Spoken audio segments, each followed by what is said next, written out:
Hello, everyone. I'm super excited about today's discussion. We're going to get rolling here shortly, but first, we're going to give everyone just a chance to join in. In the meantime, feel free to comment where you're tuning in from.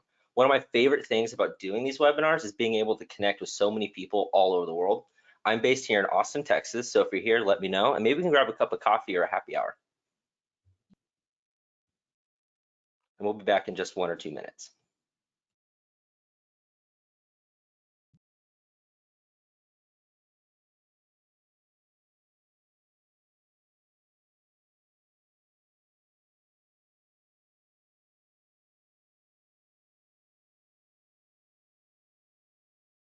Awesome. I'm seeing some Colorado, Kansas, Florida, New Jersey, Baton Rouge. I have family in West Monroe up in northern Louisiana. That's cool.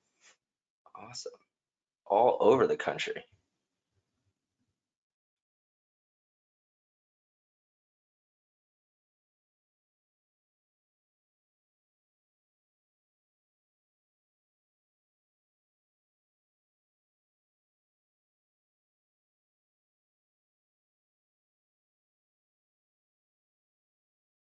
Hey, I see a Round Rock, Texas. That's right down the road from me. Very cool. Awesome. Cool. So I'll go ahead and jump on camera now. Hello. Good morning, good afternoon, good evening, everybody. And welcome to today's webinar. Get more customers with your Google Business Profile. I am your host and digital marketing evangelist, Justin Meredith. Today's topic is one that I've been excited about for quite some time. Google has been a hot topic lately, and I mean, heck, we're in the middle of a Google webinar series. So it's definitely an important topic. And so today's topic centers around Google Business Profiles, what they are, how they work, and ultimately how you can use them to get more customers. Just as a PSA, in case you haven't heard yet, Google recently changed the name from Google My Business to Google Business Profiles with one of their recent updates, which we'll touch on later. We're going to dive deep into Google Business Profiles, but first we just have a few housekeeping things to go over. If you have any questions, feel free to leave them in the Q&A box located on the right of your screen. You can see this highlighted on the image on your screen. We're more than happy to answer any of your questions at the end of the webinar. So don't feel like there's any questions that are too small, feel free to ask. And if we don't have time to get to them at the end of the presentation, we'll have someone email you with an answer. So whatever you do, you'll get an answer. Awesome. Now, I'd like to introduce today's special guest, back for a second appearance to help provide his expertise in all things Google and SEO. I'd like to welcome the SEO Steve. He's the CEO and Senior Search Strategist at Wiedemann Consulting. He's an adjunct professor at UCSD, and he's the author of SEO Strategy and Skills. Steve Wiedemann. Steve, thank you so much for joining us today.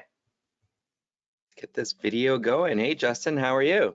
I'm good. How are you doing? I'm sure everybody's excited because we all want to be #1 in the Google Map Packs and the Google Maps listings, right? We all want to be in that #1 spot. And so today we're gonna geek out a little bit and talk about ways that you can do that. And I know you've been on a lot of these webinars, folks, and I promise you this one is going to give you at least one thing you hadn't thought about or something you haven't thought about in a long time that's going to bring those things back up and add it to your to-do list of actionables that you can take to kick some butt in the Google search results. Thanks for having me, Justin.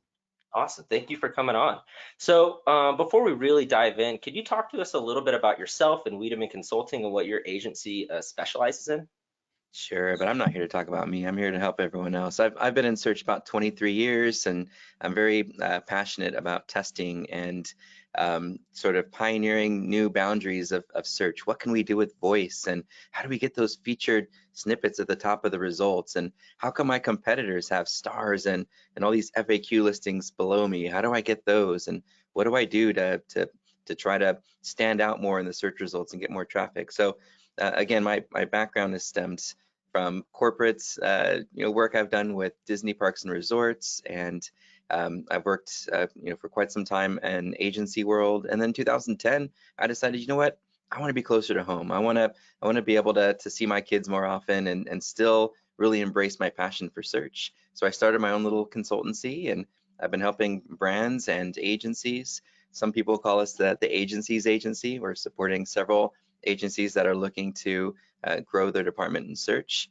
And just been a lot of fun, seeing a lot of rewarding successes with brands that that you're probably really familiar with, especially in the multi-location space, which is what we'll be talking about a little bit today. So yeah, so that's my background. I teach a little bit as an adjunct, and writing a bunch of textbooks on what I've learned in 23 years and what's new and what's foundational to success and how we measure success in search engine marketing. Awesome. So, I mean, you're clearly an experienced expert. So I'm super excited to pick your brain today and really kind of understand how we can make a Google business profile as optimized and perform as well as it can. So before we jump into that, I'd like to do a quick poll just to see, just to get a pulse of the audience, and this will help us know where we can focus our discussion and we can really make sure that we provide this audience with the most value. So today's poll question is, let's see if it's launched. Oh, did it launched and let's see if it'll let me redo it. I think I might have. So it looks like someone was able to get their answer in quickly. But the answer or the question was, do you regularly update your Google business profile? And so right now it looks like we're not gonna be able to poll the audience, but so Steve, I just want to ask you, whenever you meet with new clients, what do you generally see when it comes to their Google business profiles? I think it depends on the type of client. I think a lot of small businesses, are doing what they can to grind away in the midnight oil, right? As it said, for trying to get over those franchises that just seem to show up everywhere. So I see a lot of small businesses getting really aggressive, sometimes too aggressive, hiring multiple agencies to do the same thing and stepping on each other's toes. I see a lot of larger organizations having trouble scaling to be able to have the time to manage some of these things, and they're putting one person in charge of hundreds of locations. So I think it really varies, but for the most part, I don't think enough businesses realize the impact of taking the time to maximize everything that you could be doing and what that traffic could look like, or to measure it so you can quantify your energy. Hey, I spent 10 hours last month doing this Google business profile thing. Did I get any business from it? So I think that's the challenge I think all small businesses need to get over, whether you're updating it or not, is knowing what the potential value could be, because people aren't using phone books anymore, right? Yeah, definitely. And so, and so for those who aren't really even quite sure what a Google business profile is, it's basically a free listing profile that Google gives you where you can add your business information like your name, your address, your phone number, your description of services, and you can fill this out as little or as much as you'd like. If you were to search best cheeseburgers near me in Google right now, a section at the top of the results called a local pack will appear with a small map showing where each burger location is, and then a list next to it with the names, the ratings, and sometimes even an image of the burger or of their main food dish or anything like that. But obviously that might not be every single burger location that's near you. Google takes into certain considerations what is the best burger near me. So before we really jump into it, I mentioned earlier that we had a name change from Google My Business to Google Business Profile.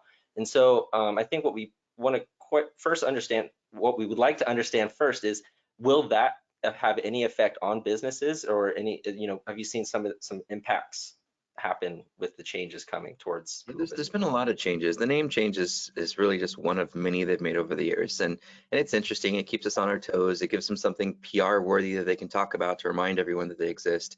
There was Google Places back in the day, and it's just so many different name iterations. It really doesn't matter what it is. The way that we should look at it as business owners is our map listing, right? What's our position when somebody performs a search in that map pack at the top and in the maps itself. Some of the changes they've made in terms of layout really don't affect businesses. For example, one of the more recent ones, they put the map over to the side instead of at the top. And honestly, for localized queries, you're going to do that search on your mobile anyway, not on your desktop.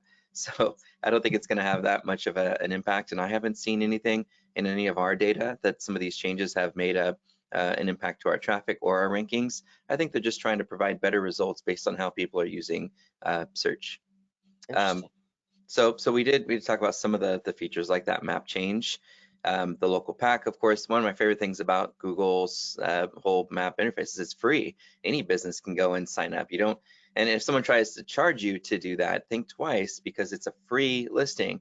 If they're going to charge you to do some optimization work, great, but don't give them ownership of your profile. Unfortunately, there's a lot of agencies, smaller agencies, that sort of take advantage of small businesses. And so do your diligence, because I've seen it, and it's very unfortunate, or once you do claim that, give them the ability to claim your listing for you. When you try to get it back from them, they'll say, sorry, it's not our policy to do that. In fact, we could give it to one of your competitors. It's extremely unethical, and it happens more often than I like to see. So make sure you always ask, am I still going to own and be an admin on my listing, or are you taking that over? Yeah, and as you mentioned, name, address, phone number, all the things that users are looking at. And I'm sure Google's paying attention to what they're clicking on and refining the results to show you just what you need and not what you're less interested in. And yeah, and this whole idea of near me isn't going anywhere. It definitely went away for a while when the pandemic caused a lot of lockdowns. People were less interested in the near me's and more interested in delivery, takeout, carside, curbside. But near me's are back. You can see them in search data. It's reborn, right, in terms of how many people are trying to get out as much as they can. Maybe not the last week or two, but in general, you can definitely see the upward trend. Interesting. And so obviously, if you were to do one of these near me searches, not like we'll just keep with the cheeseburger example, the best cheeseburgers near me. If you were to search that, not every single business that sells a cheeseburger near you will pop up in the top of that list. There's only a set number of opportunities. So my question is, how does Google prioritize which Google business profile it places at the top of a search result? Sure, lots of bribing. No, I'm kidding. So there's 4 areas really, and we've talked about this a little bit on the last webinar, but I'll dive a little bit deeper into it today, since this is really around maps, not just organic local. The 4 areas that we want to pay attention to have to do with our data accuracy. My friend David Rodecker, back in the day at Relevant Ads, he would call it like the nucleus, that your business data is like the nucleus of a cell, of an atom, and everything else revolves around it. If your data is not accurate, none of the other things that you're going to do that we're going to talk about could impact your rankings if Google can't validate that that's your real physical address. They don't want to serve bad data, wrong data, incorrect data. They want to serve correct information. So having your information be correct and be consistent is going to play a major role in a lot of those proximity searches that people are performing. So that's number 1. Number 2 is going to be around the actual landing pages that you're providing to Google and to users who want to see more about your business without clicking on directions or call. Maybe they want to click on website and learn more about what you're doing. So for single location brands, a lot of the focal points we'll pay attention to, we'll probably put in the global footer or the bottom of the website, since you only have one location, like your maps, directions, hours of operation, if there's a promo coupon offer going on at the moment. Maybe some of that coding that'll give us, prettier results within a Google search. Some of that will go into that global footer. If we're multi-location and we've got a single page for every single location that we offer, then you've got a lot more variables that you can play around with. And we did a study of this, and I think we'll bring it up again later, but we did a study of this on the Wiedemann sites, the first link on local SEO, and it breaks down all of the features that we found in our study of 300 local pages, and provides an infographic that you could use to mimic your own pages off of our research, and giving emphasis to the areas that may help move your listings up. So that local page should have all the information that you're feeding to Google My Business when you sign up for your Google Business Profile. When you're signing up for your profile, just make sure all the information that you're providing them is available on the page that you're sending them to. The next one's going to be about your data visibility. Now it's not just about is everything in my profile correct and is my page helpful. Now it's about, are other websites sort of nominating and voting for you by mentioning your name, address, and phone number, and potentially some of the search terms that you want to appear for, potentially some of the pictures that people are taking that weren't uploaded to Google Business Profile, but instead maybe uploaded to Yelp or to any site that can be crawled by a search engine. So we'd start, of course, with those major databases that'll play a part in that accuracy signal at the beginning. We'll look at navigation engines like Here and Apple Maps and so forth. We'll get into some of the more social local like Yelp and Foursquare. And then we'll make sure that we're in all the industry directories. If we're a lawyer, we're in Avvo and Justia and FindLaw and Nolo and Martindale. And then if there's some local directories in our area, some regional ones, maybe our city website has a business directory, maybe our Chamber of Commerce has a business directory, that's going to be really important to us. And of course, there's some general directories that nobody really navigates to that I wouldn't spend a lot of time and energy in. But focusing around those primary business listing sources could help the search engines as they crawl know that you're real and that your address matches what they have in the system and what you've provided in the Google Business Profile. Every month you'd want to be getting a little bit more of that. And the last one, and maybe the most important one, is around reputation. Are people seeing a 1-star review and not clicking on your listing, telling the search engines maybe this listing isn't very helpful, no one seems to be clicking on it or visiting this website? Are there new reviews coming up? Is somebody clicking on your listing and seeing a review from 2 months ago and going, maybe they're closed because I don't see anything recent, right? So it's a lot of it's not just around the quality, but it's also around quantity and velocity of reviews that are happening. Now here's the kicker: all 4 of these areas aren't just areas that are one-time things. We don't just assign this to our nephew and a team member and say just knock these things out and do it. The way I'd love for everyone to think about it is sort of like passing a bakery, right? You're on the street and you're passing this bakery and you smell these delicious chocolate chip cookies. And I know not everybody loves chocolate chip cookies, but I sure do, and it gets my attention. In fact, I'll stop, I'll look to see what's going on because it smells amazing, and I might even go in and buy some cookies. So if you're Googlebot and you're walking past this bakery every day, and every day there's this new smell coming out, you're going to get their attention. They're going to walk in, they're going to see what's going on, they're going to buy some cookies, hopefully. But what happens on a day where they walk past and there's no smell? Are they going to stop? Are they going to look in? Did you get their attention? What happens if it's been a few days? Maybe it's closed. Maybe they stopped doing anything. Maybe they stopped, making cookies altogether. Maybe their cookies aren't that great. Maybe they're cold and stale. So the way that I'd love for business owners to look at these factors as every day I'm going to be making fresh cookies. Every day I'm going to verify my business data is correct. It takes 2 minutes. I'm going to make sure that my landing page is more helpful than my competitors. I might even use a tool like Visual Ping for Chrome and monitor what changes my competitors make to their versions of the same page that I'm competing against, so I can see the things that they're testing. What are they adding? Is it video? Is it more images? What are they doing that's making them rank better? I might look at every day new opportunities, or even once a month, get in there and get new opportunities for business directories. Maybe even get with some of my neighboring businesses that are in different industries and do some cross promoting for each other. Maybe we'll do some events and online events and in-person community events to do something for the community, where every month I'm getting other websites to list my name, address, and phone number, and they're websites that drive traffic, not just kind of general sites that have nothing to do with us or our area. And the last part is that review piece is really holds everyone in the company accountable to reviews. Look at it once a month as a team and say, guys, here's what we're doing in terms of our reputation. Here's our top 3 competitors that appear in the maps and how many reviews they get and what their average rating looks like, and some of maybe the word cloud of words that their customers are using that our customers aren't, that we could absorb and get some of their traffic. So look at it as this living, breathing thing that that could be addressed every month to amplify your visibility, the pattern of activity that's happening in maps. And it doesn't take very much time. It just takes a lot of repetition. And once you get the repetition down, you can do all of this in a few minutes a day, or a few minutes a week, or even an hour a month. But that's the way you need to perceive this if you're going to be successful and measure success in maps. You got to look at all 4 of these factors as things I need to be doing something with every month, or my competitor is going to get ahead of me. Definitely. Consistency is key, is what I took away from that, is consistently looking, consistently checking and improving. Awesome. Yep. So now, unfortunately, not everybody can have an SEO Steve lead them through SEO success. So whenever businesses come to you before they get a chance to work with you, what are some of the common mistakes that you've seen them make in regards to the Google business profiles? Yeah, it's really unfortunate. Sometimes you get desperate, and I see this a lot in certain industries. Law firms, for example, super aggressive. They'll spend $20,000, $30,000, $50,000 a month on an SEO campaign, and it's unfortunate, but they'll do some shady things like take shortcuts.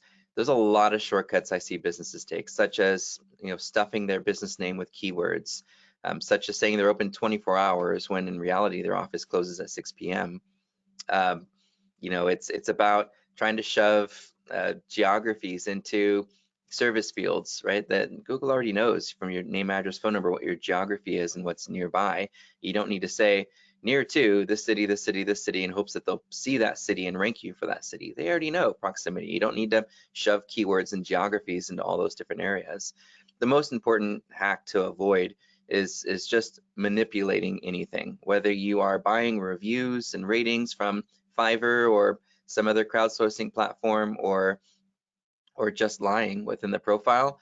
They're going to find you out. A user is going to see that and they're going to find it suspicious and they're going to report you. And that's like a permanent ding on your record. Is it worth it? Yeah, you could clean it up a little bit and see better results, but it's always going to be there. Google's going to know that you did something in an attempt to manipulate search results, and that's there in the database stored forever. Just don't do it, right? And Jim Rohn has a saying that I loved, and he was one of my favorite speakers. He would always say that you don't have to do extraordinary things to be successful. You only have to do ordinary things extraordinarily well. Make that your mantra as it comes to optimizing your Google business profile. Just do it very well. Use every available field. Be honest, and long term, it's a long game. Long term, you'll be rewarded with better results. And the one thing you do want to do as a mistake is basically make sure that you're looking at everything that you could be doing to optimize those 4 different areas. Do that research. I mentioned the 300-page study we did.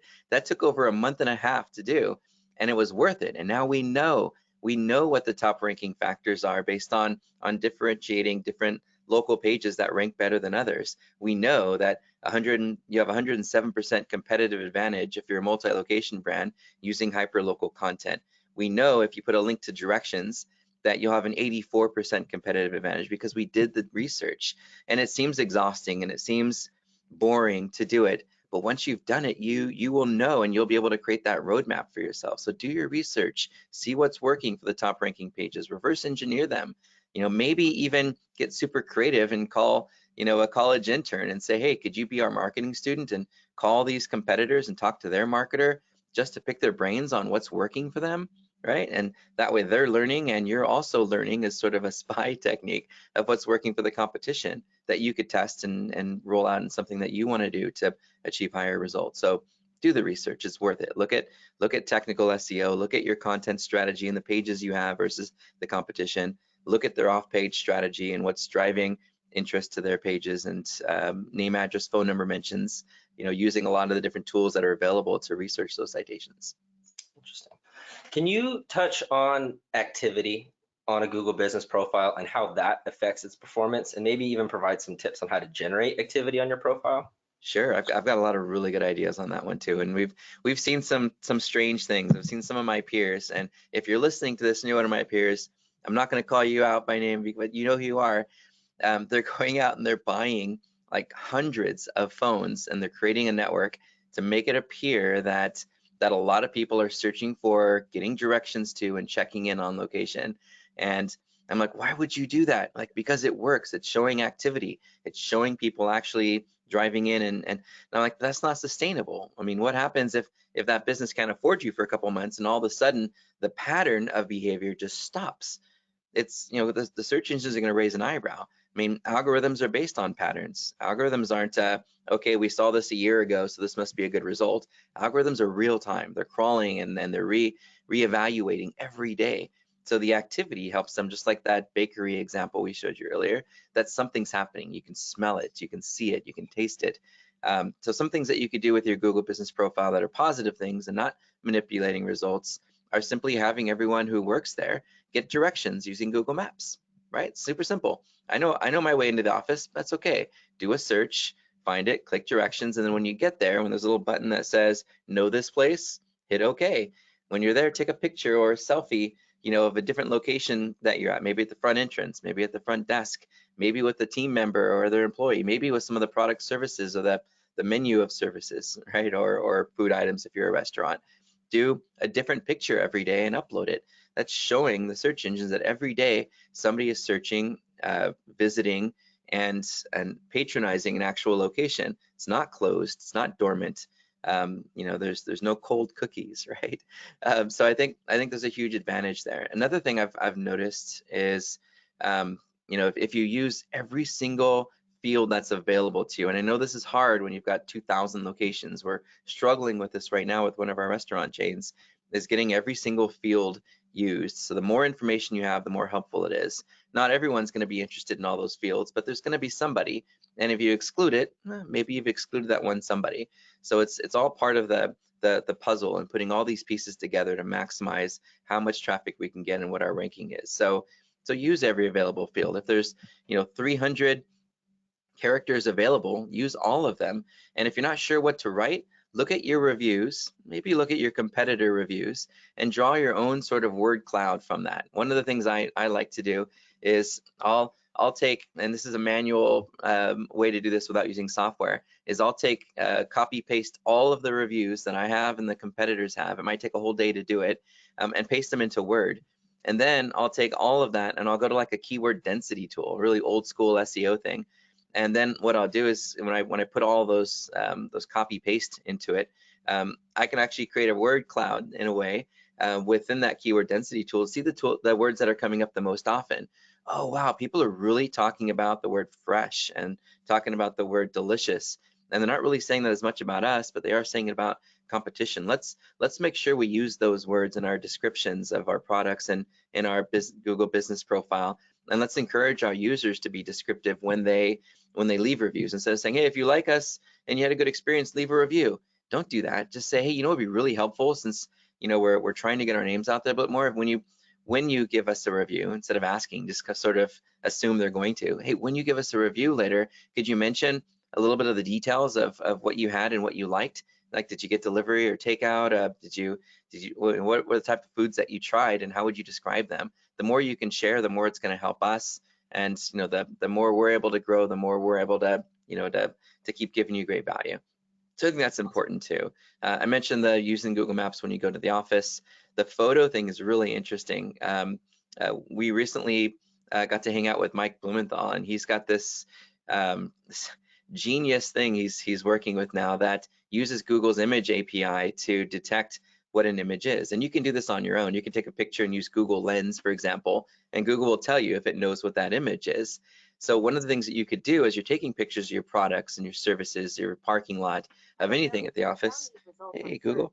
One of the things that you could do is when you take those pictures, upload it to the Google image recognition tool, right? I think it's just a free tool that you could use. There's also an API you could use if you've got some developers that are really savvy. But upload your picture, and if Google can figure out what it is it a stack of pancakes? Is it bacon? What is it? They can figure out what it is. That picture is probably going to help you to show up for some of those longer tail queries where people are looking for specific things that you offer, like the cheeseburger you mentioned. When you take a picture of it and you upload it to Google Image API, if Google says it's a pancake, you're like, ooh, maybe that image isn't going to be the best ideal for what I'm trying to do for my users. I'll take another picture, upload it, and it says this is a hamburger. And I'm 67% certain it is. Let me take another angle. Take a picture of it, and Google says, yep, I have a 90% certainty that this is a hamburger. You're like, great, this is what I'm going to use. I'm going to upload it to Google My Business. I'm going to load it onto that local page, maybe even make it one of my little footer images, so it's an important image of what we offer. It's a great way to show activity as you're doing that consistently. So there's some things that you could do to be active. And every day at the end of the day, just ask the team, hey guys, what did we do today to to show the search engines that we're active? Did we get some ratings, reviews by asking for them in the right way? Did we get some people getting directions in? Who got directions today? You did on Google Maps? High five, great job, right? So just getting everybody in that mindset. Takes 22 days to develop a habit. Do it for 22 days. After that, it'll be just routine, and Google will see your profile as being the most active of any of the competitors. And those patterns will be like active energy in how Google's going to rank you. Interesting. So earlier we touched on the name change from Google My Business to Google Business Profile. You even mentioned Google Local and Google Places. Are there any other changes that you see coming, or maybe some that have already occurred? I'm aware of a recent update they just released called Vicinity that included some updates to the local search ranking algorithm. Can you touch on that and maybe explain how this might affect a business? Sure. Well, proximity is not something you can change. You can't physically move your business closer to where the person's searching, right? So it's not really something I would worry about as long as you're paying attention to that data accuracy signal. I do think that they are doing a better job of providing results that are closer to you. There's nothing more frustrating, and I know we talked about this a little bit before the call, but when you're doing a search for, I don't know, pizza restaurant near me, and it says, hey, there's one 3.5 miles away. Sweet, that's awesome. I'm out here on a business trip. Let's go get pizza. It's 3.5 miles. You start driving, and as you're driving, you pass 2 pizza places, and you're like, what the heck, Google? Right? I could have gone to any one of these. So I think they're trying to do a better job of serving the best results without users getting frustrated and being like, hey, what's the deal here? I need to find something that's closer to me.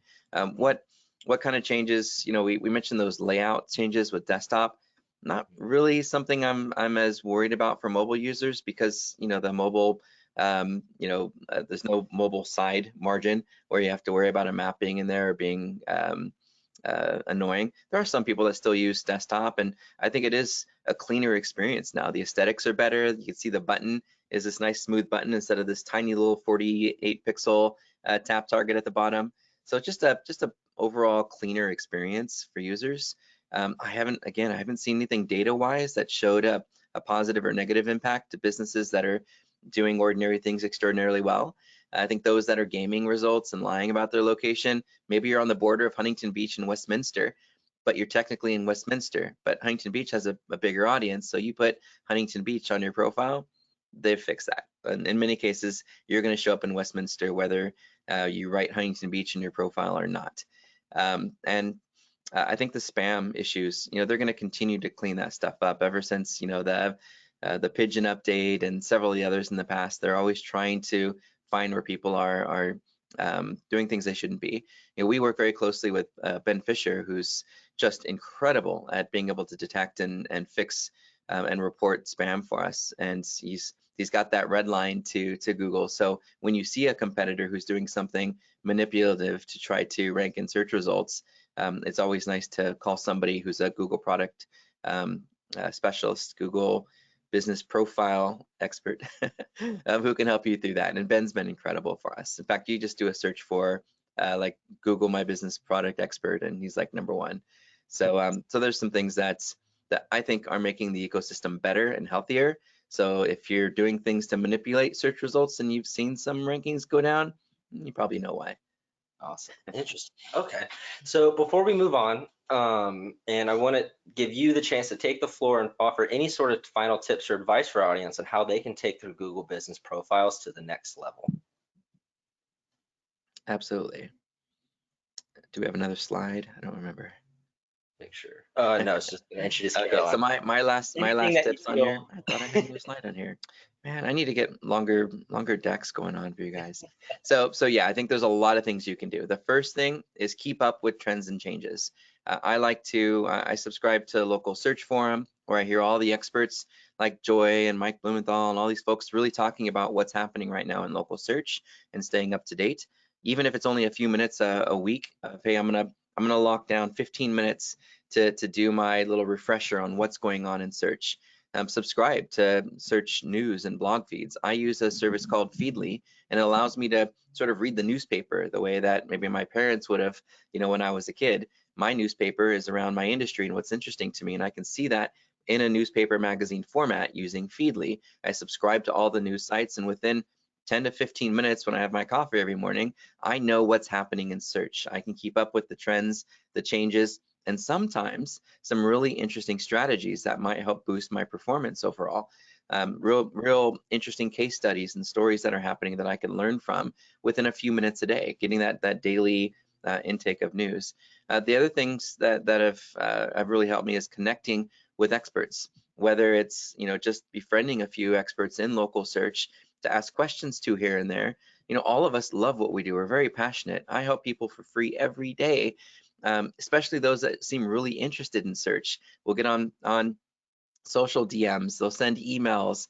They're in our Slack groups, and it's fun, and it's really it's really amazing the type of community that you'll find if you're not afraid to just reach out and say, hey, expert, can you give some advice on this, or what do you think of this? Most of us will help you because we love what we do. Don't ever feel like you're gonna have to spend $250 an hour to talk to, you know, a specialist. For something structured, sure, but for here and there questions, you can ask all day. Use us as your arsenal to beat the competition, and don't be afraid to reach out. A lot of us are just like me, really kind of soft-spoken and, you know, easy to work with and easy to approach. So please load us up with questions. We're here for you. Awesome. Well, that's a great segue into our next part of the discussion. And before I bring Caroline in, I just want to remind everyone to feel free to ask any questions. If we can't get to it at the end, I've seen quite a few come in, some great questions. And if we're not able to get to them, we will have someone reach out. So anything you need, just let us know and just put it in the Q&A. So now, I think now is the perfect time to introduce a very special guest, Caroline Martinez. Caroline is a product expert, and she's one of our sharpest people at Birdeye. She's joining us to talk a little bit about how the Birdeye platform can elevate your online presence and take your digital storefront to new heights. Caroline, welcome. How are you? Hi, Justin. Thank you so much for having me. I'm super excited to be a part of this webinar. And Steve, I've loved listening to your part, so it's very insightful. Awesome. Well, Caroline, we're super happy to have you here to provide your insight. So first, can you tell us a little bit about the relationship that Google Business Profiles have with Birdeye? Yeah, of course. So Birdeye has 17,000 businesses as customers, ranging from single locations to multi-locations who use Birdeye daily for reviews and listings. Now, Steve has already done an outstanding job walking us through the importance of creating and managing a Google Business Profile. And because it's salient, Birdeye helps businesses boost SEO by providing them with those tools to manage their Google Business Profile directly through the platform. And it's really not just the ability to update business hours and the address, but also upload images and provide those appropriate categories and keywords and so much more. And when businesses integrate their Google Business Profile with Birdeye, they're able to read and respond and manage all of those reviews directly in one location. And with any listing update or review response done within that Birdeye platform, they're going to automatically be posted on your Google Business Profile. And this is especially useful for those multi-location businesses, as it really becomes this streamlined process of managing multiple locations, online reputations, without having to jump from profile to profile to manage those. So if you, for example, like if you were to have 25 or 80 locations, would you be able to read, manage, respond, and just really kind of handle all of those listings and reviews from that one dashboard? Mm-hmm. Yes, exactly. So no matter how many locations a business has, whether it's one location to 1,000, Birdeye can help manage all of those within that one platform. And another thing that makes Birdeye unique is we create this Birdeye microsite for all of our customers. And this microsite consolidates all of those reviews found on the web about your business in one central location. And you know, when that microsite SEO is enabled, then Google will crawl the site, making it visible on the first, second page of Google searches, allowing those reviews on the Google Knowledge Panel to appear. So remember, because reviews are one of the most critical factors determining your brand's prominence, Birdeye really helps to make sure that you're showing your best side with your Google Knowledge Panel. And not to mention, with keeping up with reviews and optimizing your Google Business Profile, you are also increasing those chances of being found on Google Maps. And then the last thing I'd like to note, just when it comes to Google reviews, is that Google accepts reviews from limited sources to calculate seller ratings. And Birdeye is actually one of those trusted review providers. So overall, all of your online reputation ties in, affects your Google business listing, Google Knowledge Panel, Google Maps, and Google seller rating. Caroline, can I jump in for a second as a client?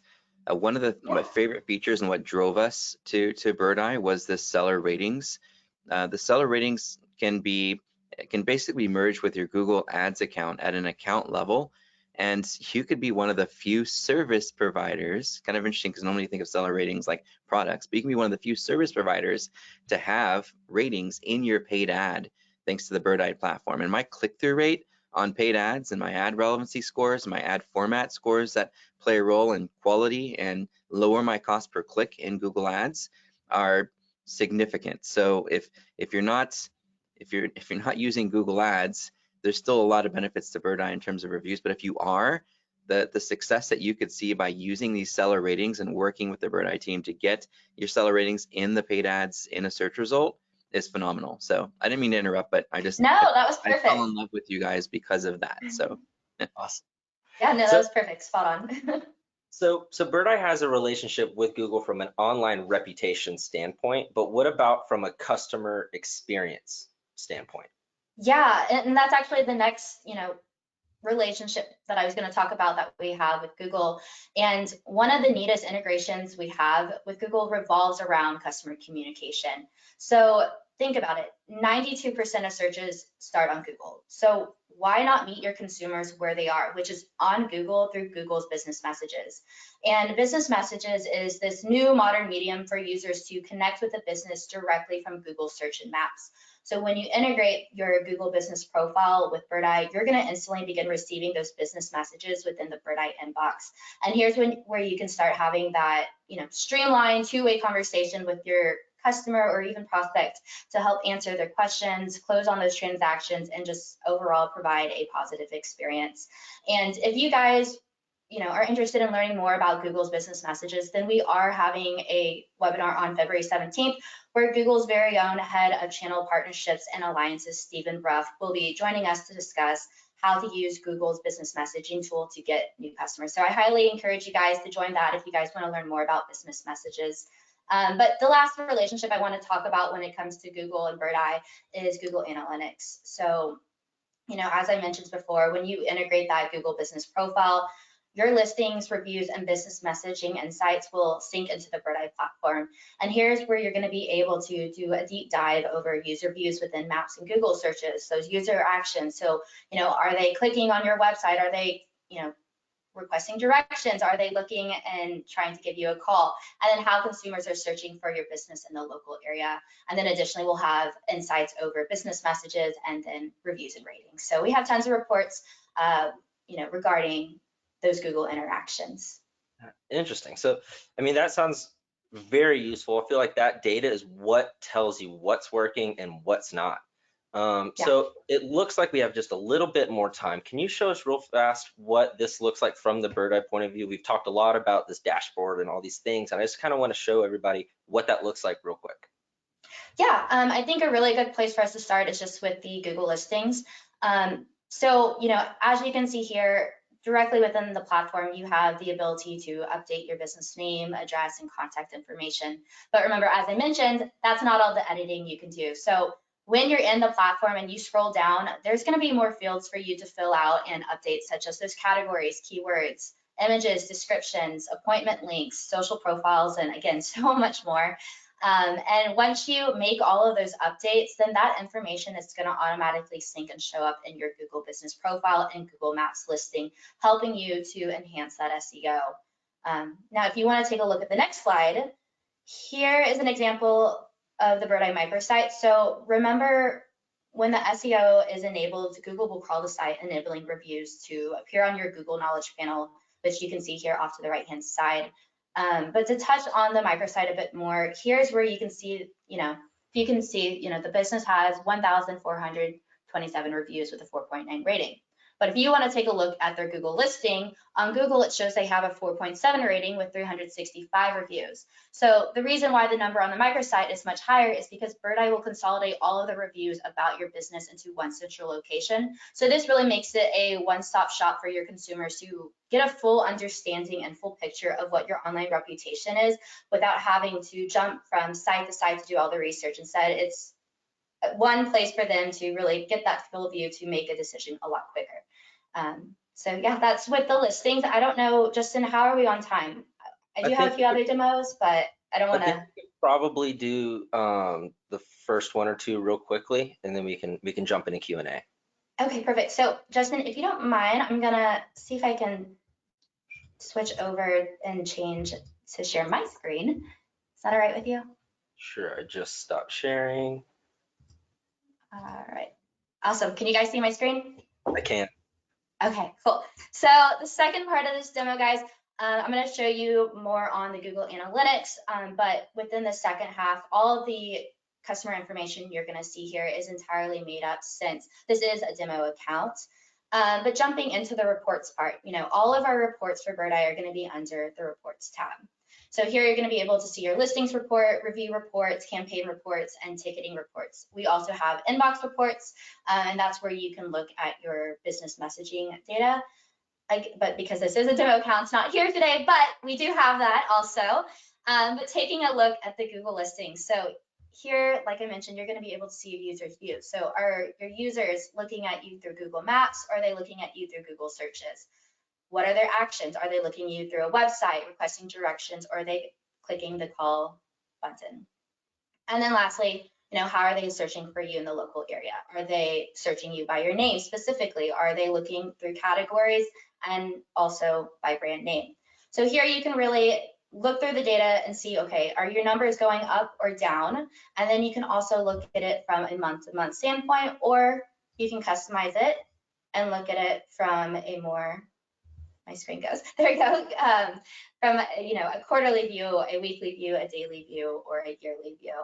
And so if you click on quarterly, it'll just give you the average for those for each quarter.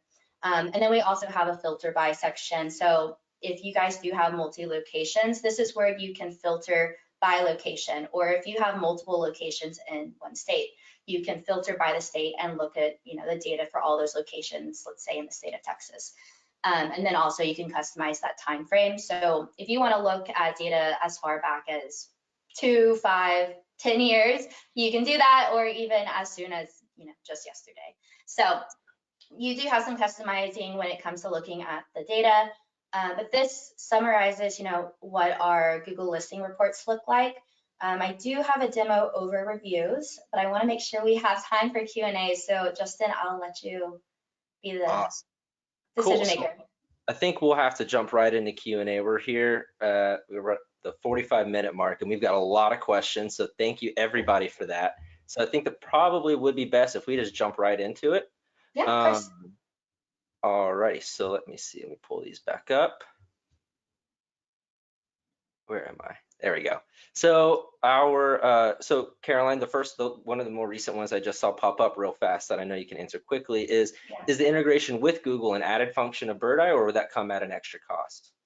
No, so there's no added cost to that. So no matter what package you have, it all comes with the core package. So no matter what, you aren't paying extra to integrate any of your Google business profiles, whether that's for one location or multiple locations. Awesome. And Steve, I think this next one is for you.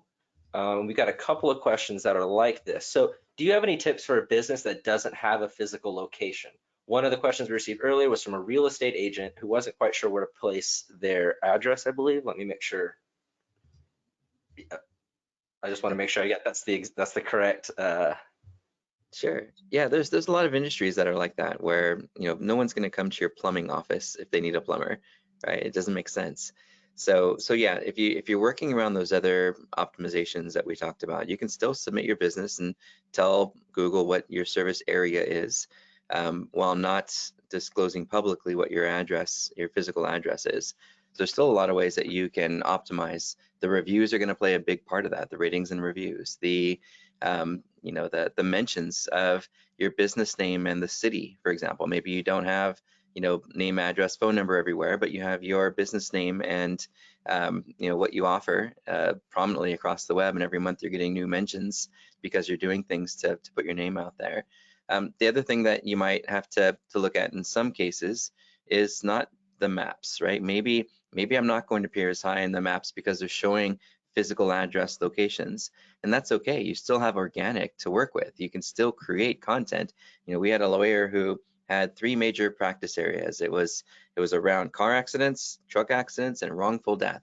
So for every city that he served clients in, where he got reviews from people who were in those cities, he was able to create a landing page, right? His first page would have been like personal injury lawyer, Austin, Texas, right? And then the sub pages that he had were car accident lawyer, Austin, Texas, truck accident lawyer, Austin, Texas, and wrongful death attorney, Austin, Texas. And then he showcased the reviews from clients that he had in those cities, as well as some custom content to help people who who don't know the city's rules and regulations, and provided links and context and what to do, and just kept it really hyper local around serving the people in Austin, Texas. So I think there's a lot you can do from an organic standpoint with your website to appear beneath the map listings for whatever you'd like to appear for, without obsessing over being #1 in Google Maps if you're a service area business and don't have a physical brick and mortar location. And that leads me in. So I've got 2 questions for you, Steve, real quickly. The first being, what was the name of that browser extension you mentioned earlier? The tool.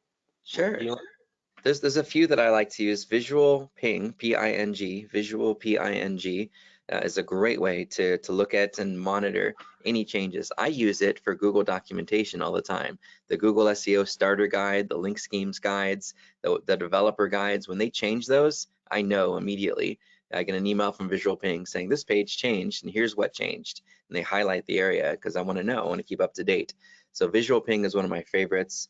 Other tools that we could use for Chrome that support our SEO could be, there's a legacy tag manager script, so we can make sure that our scripts are firing the way they need to be. There's, just a ton of really cool tools that you could use for marketing. But for sure, Visual Ping's one of the favorites here. I think that was the one that resulted in quite a few questions pop up. Oh man, I just lost my place. Okay, we're good. Okay, actually, if you don't have an actual physical location, let's say you're fully virtual, your customers are virtual, won't ever nothing happens in person. How can Sure. you get involved with the Google Business Profile? Maybe it's not even like a service area, like a plumber, which services Sure. a city. What do you do if you're completely virtual?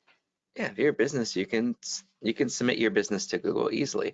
You don't, and again, you don't need a physical location to do it. You just have to just take a few seconds, sign up. It's free. Put your name and put in there that you serve certain areas and the areas that you serve.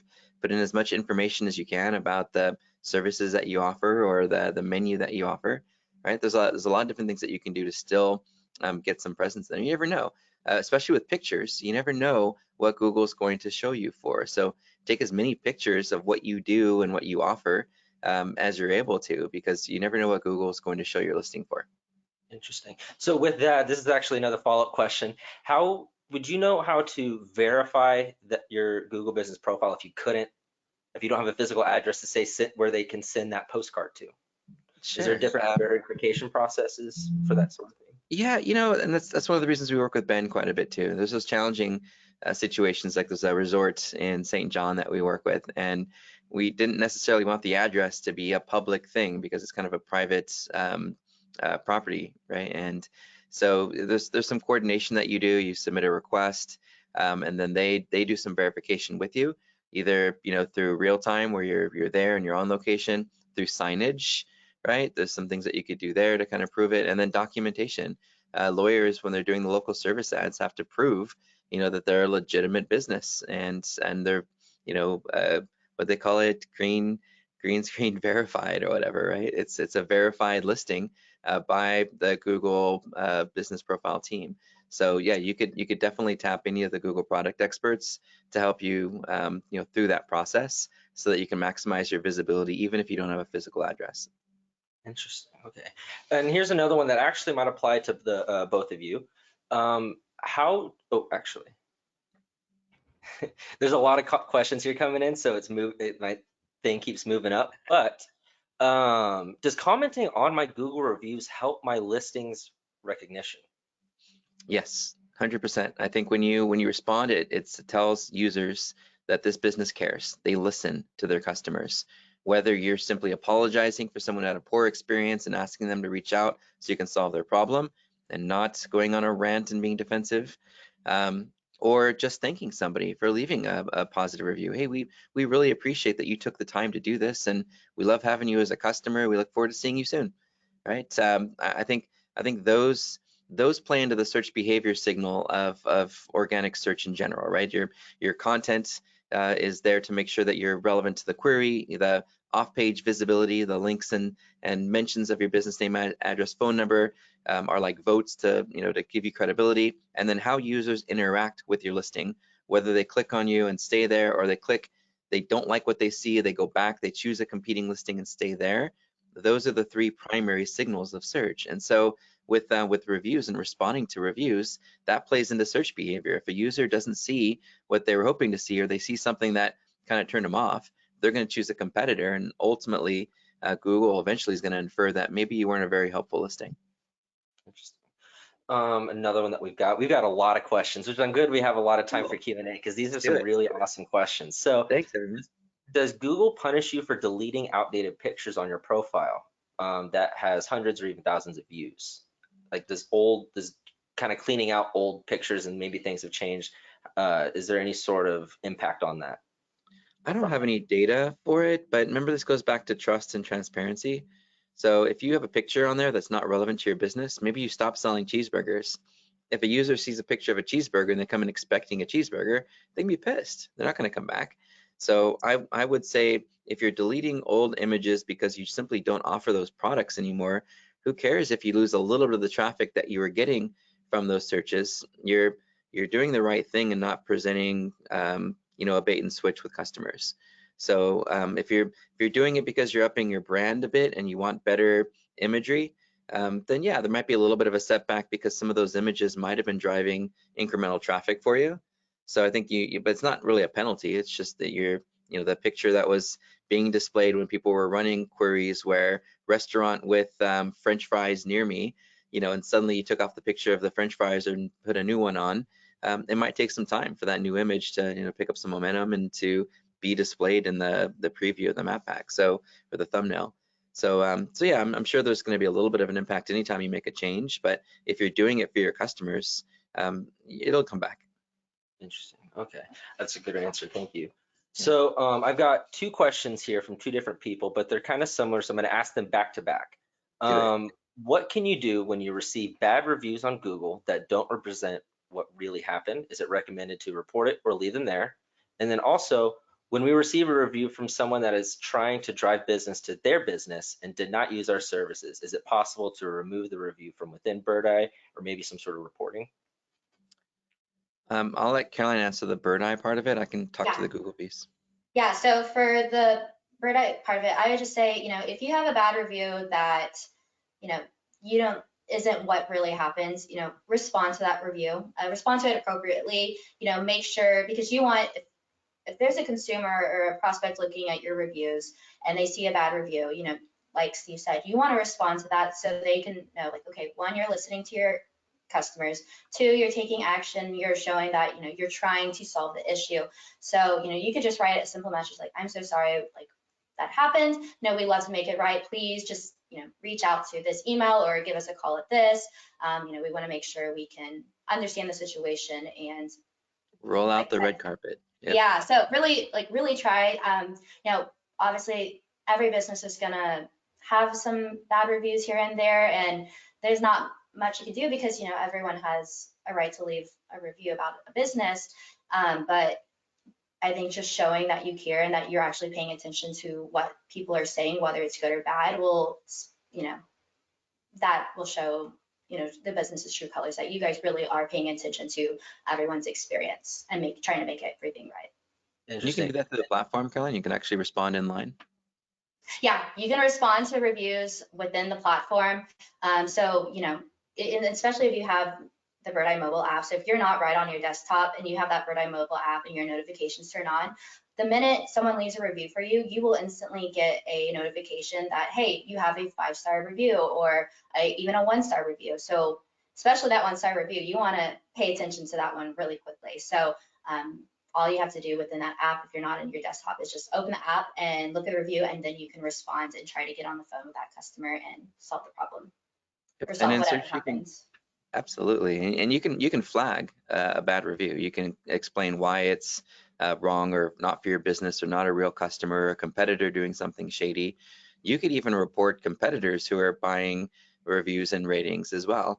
I'd mentioned Ben a few times. Ben Fisher's just been incredible in helping us to pull out reviews that aren't real or that were created by a competitor. It's not the easiest thing to do, but it starts by just flagging it and identifying, hey, I'm sorry, I don't believe we have a record of you coming in.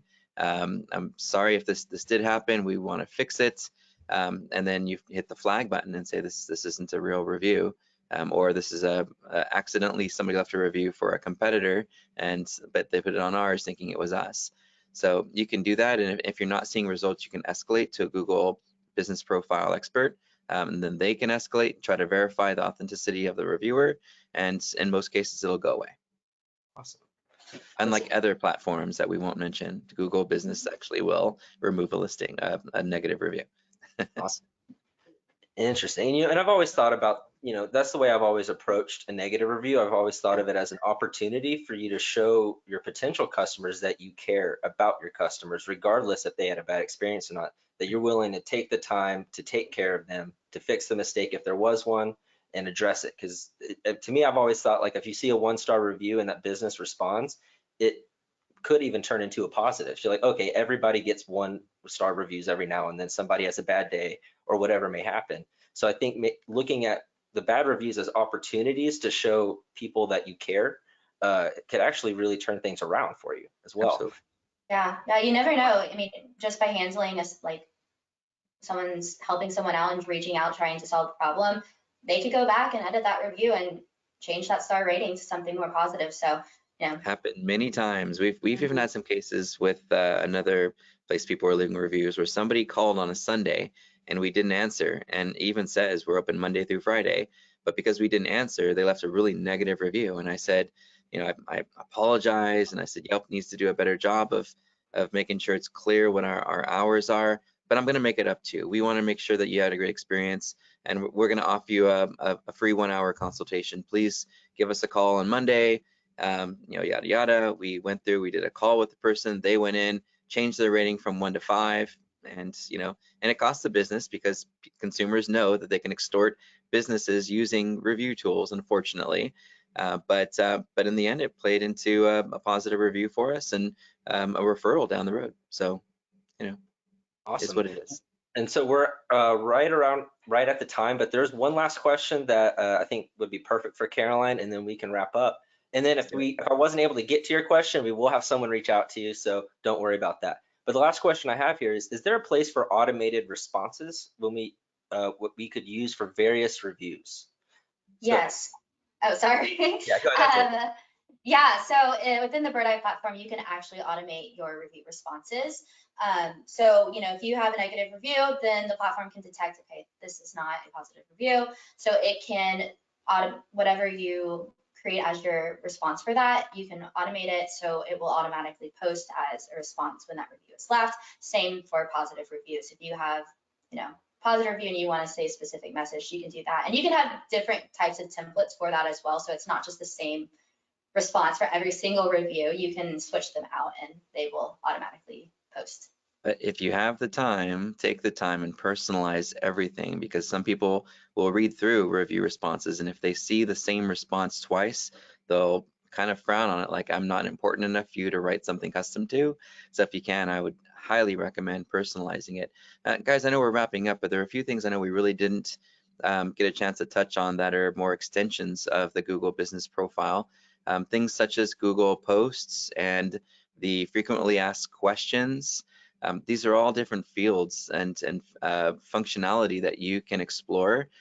So I know we mentioned in the actual information tab in Google Business Profile to keep everything as filled out as you can, but I would also encourage everybody to utilize all of the features that they keep adding and changing and experimenting with, whether it's just a checkbox for we're paying attention to the pandemic, whether it's the frequently asked questions that people have. Maybe you and the team at the office can take a few minutes and ask some of the questions that the customer service gets asked often, and then answer them so that you can kind of control what people see in that knowledge panel about your business, and have a little more control over the question answers. And then the posts are fantastic.